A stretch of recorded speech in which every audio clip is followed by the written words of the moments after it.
Alrighty, ladies and gentlemen, welcome back to Nick Talks. So, whether or not you're considering moving to Miami, considering visiting Miami, or none of those things, and you're just curious, I have a few insights as I just left there, lived there for 2 years, and I have some notes about the culture. So, let's start with the good things, and then we can end on the bad. Cool? So, I'll say, coming from Michigan, that is pretty not a whole lot of going on. You know, people got money, but they don't really show it off that much. Coming from there and moving to Miami, I think that it's great and so much fun seeing people being flashy and, you know, awesome cars driving down the road, and all the buildings are amazing architecture and everything looks awesome. Everything is designed so that you feel wealth wherever you go, and it is absolutely integrated within the culture. And the beaches and the weather, obviously great, you can't argue. Like I said, the buildings are awesome. There's tons to do. There's so many places to go. There's clubs, there's bars, there's millions of restaurants, there's science museums, there's trains, there's planes, there's all sorts of stuff. You know, pretty much anything that you can think to do, you can do it in Miami, essentially. And experiencing the cultures of different countries around the world, because it's not even just Cuba or, you know, Latin America. There's Russians, there's Ukrainians, there's Europeans, there's everybody from everywhere finds themselves in Miami, whether to stay or just to visit. But you get to really interact with these cultures so deeply, and it is a great experience, especially coming from a place where there's pretty much only Americans. You don't get that much view of others' cultures. So it was an eye-opening experience for sure. It made the world a little bit more apparent that obviously the boundaries of my city are not the boundaries of humanity as a species. And so that's pretty cool. Plus, if you want to learn Spanish, that's the place to do it, because everybody speaks Spanish. And I'll say that especially if you're in the service industry, there is so much money to be made. I believe that there's money to be made everywhere, but tourism is obviously popping over there. So if you're in the service industry, it's a place to go. And I have made some pretty coin hustling in that area. These are the good things, and that's kind of where my list ends. So on to the bad. I will say that the biggest negative that I'm going to spend the most time on is the culture. So given that the place has grown pretty quickly and you get a high influx of people from around the world, as mentioned earlier, as a good thing. Also, those people, no matter where they're from, they bring the circumstances of their countries with them, for the better, sometimes for the worse. You see it a lot in this mentality of scarcity. This mindset of scarcity permeates through every layer of the culture, which I guess the negatives of the culture are pretty much where I would draw the line at negatives, but it's just so massive that it outweighs everything else. Like I said, this scarcity mindset really has integrated itself within every individual, and even people who aren't from other countries have adopted this mindset. I mean, obviously there's some kind of chicken versus egg dilemma going on here. I don't know what came first. You know, anyone that I talk to that's been there for most of their lives can say that within the last 20 years or so, it's really taken a dive. The entire city of Miami has just gotten so much more dangerous. Crime is ramped up. People are much worse interacting with each other anyways. Obviously, I wasn't there when it was the golden years, but I was there now, and it's not great. And you see this, like, nobody asks how you are. Nobody cares how you are. Nobody checks in on you. Everyone's just out for themselves, and they're willing to push you out of the way just to get what they want. And working in the car dealership, that was the first job I got when I got there. And it was so obvious. I mean, we had just, all the salesmen were bad. I don't know if this is how every car dealership is. I assume there's some shadiness going on in any sales position. It's just, you know, people would sell cars out from under the mechanics. So cars would go up on this parking garage, And that's where they stay before they get checked in by the mechanics, because you have to do an evaluation of the car, you have to do preventative maintenance, you have to check the brakes, check the oil, check all the lines, check everything, make sure that it's ready to sell and roadworthy. And salesmen would go up there and sell the car and then falsify the documents. And this is a prominent dealer for a major brand. This is not like some mom and pop shop. This is like one of the biggest dealerships for normal people. It wasn't a high-end dealership, but one of the biggest dealerships, or at least in North Miami. And that would happen all the time. There was falsifying records. There was all this like backdoor stuff that people would do just to make money. And people there were making money. I wasn't, because I wasn't really willing to do that. And just taking advantage of people, and people come in and, you know, they have no credit. Everyone's there got a 400, low 500 credit score. And they're trying to get into a new BMW or Cadillac or Mercedes. And these guys would make it happen, you know? I mean, not every time if it's too bad, but a lot of times they make it happen. And just so shady, and everyone there immediately is trying to big dog you, like not only at the dealership but everywhere. They're trying to overpower you with presence and try and make you seem like a pussy and then take advantage of you, to the point where even kindness is a weakness, specifically within the dealership. There was even, shortly after I left, a woman was arrested for falsifying a signature on a $50,000 payment, and she ended up going to prison. I don't know what happened after that. And then shortly after I left, the manager had to step down, or the general manager had to step down because there was too many lawsuits, right? Just all this nasty stuff going on. And that was in one place that I worked. And just interacting with the people, this big dogging happens everywhere. Every person you interact with is trying to sneak out, trying to see if you have some sort of weakness that they can exploit. And they'll be nice to you up front, but you can tell that they're looking for something. And as soon as you're polite and courteous, they take that as a sign of weakness and they use it against you. And they try to take advantage of your courtesy and of your giving nature. And so very quickly you're faced with two options. Do I give and let these people take advantage of me, or do I adopt the system? You know, you can't beat them, join them. And that's what everyone seems to do there. They quickly dissolve their morals, and then they absorb this system of sneaky, cheaty, lie all the time. And that's just how everyone is. And that makes it very difficult to form any kind of relationship. And even people that I interacted with who were pretty pleasant still had a major dark side that was very apparent, and it created a barrier between us. Because I'm not willing to sacrifice who I am just to fit into this culture. There are things that I'll do to get ahead, sure, but I'm not, you know, there's only so far that I can go down without sacrificing who I am and the principles that have made me. Everyone else there seems to have no problem doing that. You see this at the grocery store where nobody cares where they push their cart. They'll stand right in front of you and then be mad at you when you're trying to get around them, right? They just insist on causing issues and then making you the antagonist in the situation. Right? And this is everywhere. There's just constant tension and constant conflict where there has to be none, right? But people just are that way. It makes it so difficult to form relationships, because as soon as you start getting close to someone, you discover the mask or the man beneath the mask, where you thought this person was something, and then shortly after you realize there was something else. And I've talked in the past about how all my relationships keep failing, and I don't know if that's a consequence of the city or of my own actions. I think a major part of that, obviously I have some blame there, but to what extent I don't know. But obviously a major part of it is just the culture of Miami. And, I would be just naturally giving. Like, oh, you need a ride? I'll give you a ride. I don't care. I'll sacrifice my time and energy and fuel just to take you where you need to go. And then met with no gratitude. And so it's difficult to keep up. You're just genuine giving, because it's always taken for granted. And as soon as you don't give it, well, now you're an asshole. That doesn't make any sense, right? I'm giving because it's a nice thing to do. It's not required of me. I'm not obligated to do anything for you, and yet I am, because that's the kind of person that I am and kind of the person that we are. And it's only met with disregard, right?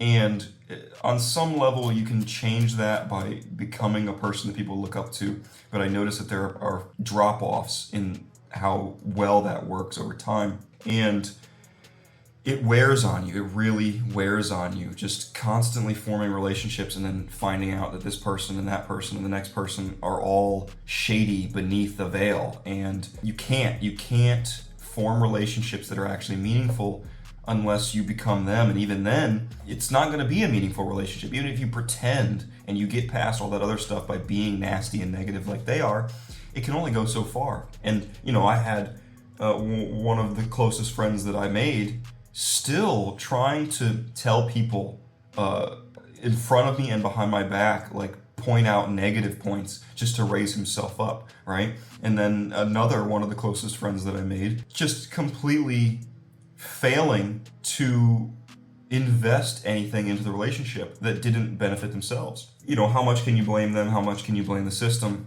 You can draw your own conclusions there, but regardless, it comes out to the same conclusion, that is, this relationship is not worth having. And all of my efforts were in vain because nothing came of it. Nothing came of it. All the energy that I put into trying to make the system better or make my interactions with the people better always ended in a failure. Always ended in a failure. And so it became painfully obvious that, you know, me and my partner both came in with the energy of we want to make this place the best that we can. And maybe we can make a difference. Maybe we can change things. Maybe we can show people that there's a better way to interact. And so it's like we have this bubble of Miami and we enter in with our own bubbles of humanity, giving nature and charity and pleasant attitude, and try to expand our own bubbles to hopefully push out some of that negative energy. And after a while, it's just so obvious that the strength of the system is greater than the strength that either of us currently possess. And so it started shrinking our bubble, and we had to start sacrificing morals and sacrificing things, you know, and pushing out things just to exist in that space. And at a certain point, you're left only with the core principles that make you, you. And so you are forced with the option of sacrificing those deep, hard-fought principles or leaving the bubble, right? And so that's obviously what we've chosen to do, because it just beats you down, beats you down, beats you down. And if you can't join in on the attitude of the masses, then you are just crushed constantly. It's just not a way to live. And so eventually we just had to make the move to get out of there. But that is everywhere. There is, I'm sure, a few people that are good, but in 2 years of actively engaging with hundreds of people a day, I never found anyone that was actually of the same mindset as myself, which is statistically impossible, and yet we are found with the same thing. And so it's just, this one thing of a negative culture impacts everything so greatly that all of the good things that I mentioned before, the beach, the weather, the sun, the palm trees, the big iguanas running around everywhere, the little lizards, all that stuff just is thrown out the window, because no matter how beautiful the place is, it is darkened by this aura of hate and negativity and sketchiness and sacrifice of values to such a deep level that it's not worth it. None of it is worth it. You know, of course I love seeing awesome cars, especially being into cars myself. It's awesome seeing a Lamborghini on the street corner every day, seeing Rolls Royces everywhere you go, seeing, you know, nice souped up Porsches every time you get on the highway. But all of that comes at the cost of people being shitty, and it's just, you can't deal with that for long. And if sacrificing your morals is not something that you're against, then it's the place for you. But if you're a good person, it's just not going to work out. It's not going to work out unless you find a way to exclude yourself from the society en masse. To the point where when we first got here, we went to the 7-Eleven that's just next door to our apartment. We're interacting with the gas station clerk, and he's cashing out the guy in front of us, and the guy pays in cash, and the guy leaves. And then the cashier's like, oh shit, this guy left all his money here, he gave me too much. And so he runs out of the gas station after the guy and gives him his cash. And then he comes back, and we're just in awe. We're just in awe, because that would never happen in Miami. That money would go right in that motherfucker's pocket immediately, no thought. And we tell the guy, like, it's unbelievable, we just came from Miami, this is our experience, and we've never seen anything like that. And he's like, well, why would I steal? Why would I steal from him? I make my own money, it doesn't matter. Like, what am I going to steal $10 from this guy? And we're like, yeah, exactly, that makes so much sense. But obviously that notion is not echoed through the culture of Miami. And that's the gas station guy. Just a guy at a gas station, you know? And so then every other person that we've interacted with is amazing. Even on our first visit here, when we checked this place out while we were touring apartments, we go to Aldi to just see, you know, how well it's put together, or the people that run it and stuff like that. You get a good sense of how a culture is within a society by interacting on all the menial basic levels, like the grocery stores and the drugstores and, just walking down the street and all that stuff, restaurants.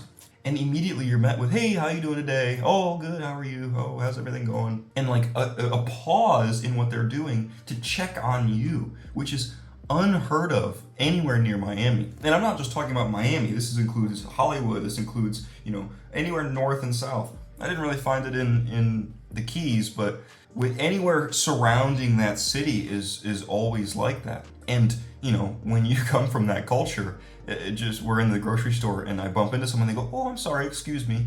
Immediately like, oh my, you want some freaking money, dude? You ready to pull a knife on this sucker just because you think they're about to take advantage of you? But people are just genuinely nice here. I'm back in the United States rather than being in some alternate land of, I'm gonna stab you to take your money, whatever. And immediately, within hours to days of existing in a place where kindness is the expected currency, this weight just starts falling off, it's like layers and layers of weight on my shoulders is just dissolving by the second. And already I feel so much more at peace, and I can go to sleep in my bed without having to check all the doors and make sure they're locked, and about having to leave a light on so people know that someone's home. We don't have to leave a TV on so people think there's someone in there. Granted, I lived in a place that was more in the ghetto than anything else, but we still constant worries about break-ins, and we had the house broken into within a week of having the moped. It was stolen and we had to go steal it back. Every business we went to, hey, the thing that we just bought from you isn't working. It's like, oh, it sucks to suck. Constantly worried about that kind of stuff. And to the point where even we went on a vacation, and while we were packing the car, there were people on the balconies and in the parking lot watching us. And then I come back and someone had broken into my car and raided the whole thing. Luckily, I didn't have anything that was worth stealing except for my battery charger, which they stole. But, people are just constantly watching to see when the opportunity arises for them to take from you. I had to bar all the windows. I had to put dowel rods in all the windows and wedge them into place so that you couldn't lift up the windows because someone had lifted up the windows and tried stealing from our office. All that stuff, it just constantly is this stress of where I can't have a drink when I go out because you're going to have a bad experience as soon as you lose attention. As soon as you can't pay attention to everything around you, someone's going to sneak in wherever they find a back door open, right? And I can't allow my guard to fall even the slightest bit because people are going to take advantage of that. It's just, maybe you're like, oh yeah, whatever. But no, it's not whatever, dude. I can't even walk to the gas station that's next to my apartment because I'm so worried about someone stealing from us because there's so many shady characters waiting in the darkness and in the shadows, just looking for you to make a mistake. It just ruins the city, which is such a shame because it's such a beautiful place. It is genuinely one of the most, if not the most beautiful city that I've ever visited. And it's just ruined by the fact that everyone's so willing to sacrifice their humanity just to get a perceived leg up on the competition. When in reality, anybody that knows about business or knows about relationships knows that if you just play nice and give, it will be rewarded across the long run. You may not get the hefty payment up front, but you'll get numerous payments throughout the existence of your relationship, which is going to pay off immediately more than what that lump sum would have been in the beginning, right? Instead of earning a customer through great service, you earn a customer once and screw them over so bad that they never come back. And then you sacrifice all that future business. So to sum up, it's a beautiful place. The landscape is amazing. The architecture is amazing. The amount of things to do verges on infinity. And yet, just because people are so shitty, it ruins the entire thing. That you can't even enjoy this stuff. Even going to the beach, you have to stay close to the shore just in case someone steals your stuff, which I've seen. I've seen people running down the beach saying, hey, have you seen a guy in a gray backpack? He took it from me, blah, blah. You see this everywhere. This isn't just in the ghetto. This isn't just in this part of the city. It's everywhere. It's everywhere. Not to mention the rampant drug use and prostitution and all the vices known to man, all this alcoholism. Working in a bar, you see people come in on their lunch break and get smashed and then drive back to work. I mean, I assume they drive. I don't know, maybe they Uber, but still. It's just all of these vices are ramped up to 10, and everyone has sacrificed everything that makes them human just so that they can perceive some short-term benefit, right? And then they try to get that short-term benefit every day, and it's insane. So if you're thinking about moving to Miami, heed my warning and ready yourself for a rough time, and you better toughen up, otherwise it's not going to work out even in the short term. Now, visiting, it's probably great. It's probably, I would imagine, I mean, I went to on vacation to Miami once before we moved there, and it was like the best vacation I've ever been on in my life, right? It was awesome. It was amazing. But anything longer than 3 days to a week, and you're going to start experiencing the downsides. So just be careful. If you're going to move there, play it smart, protect yourself, and be ready for what is inevitably to come. Hopefully, ideally, I would really like to be able to do something about it, because it is such a shame that that beautiful place is just ruined by negativity and bad attitudes. But I don't know how to do that right now, and nor do I have the capabilities to do it right now. So maybe in the future, if you got a solution, I'd love to hear it. But this is the voice of defeat. That battle was lost, for sure.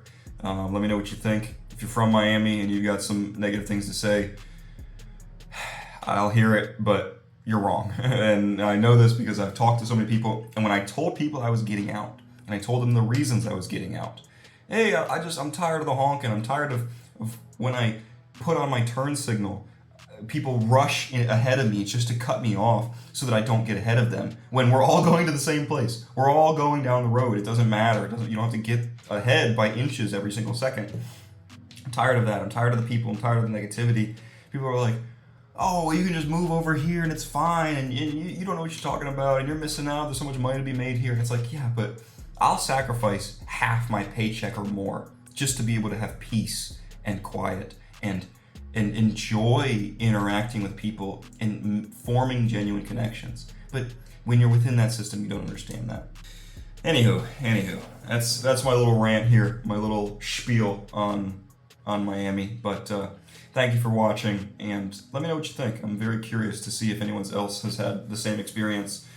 And with that, I will say, Nick out.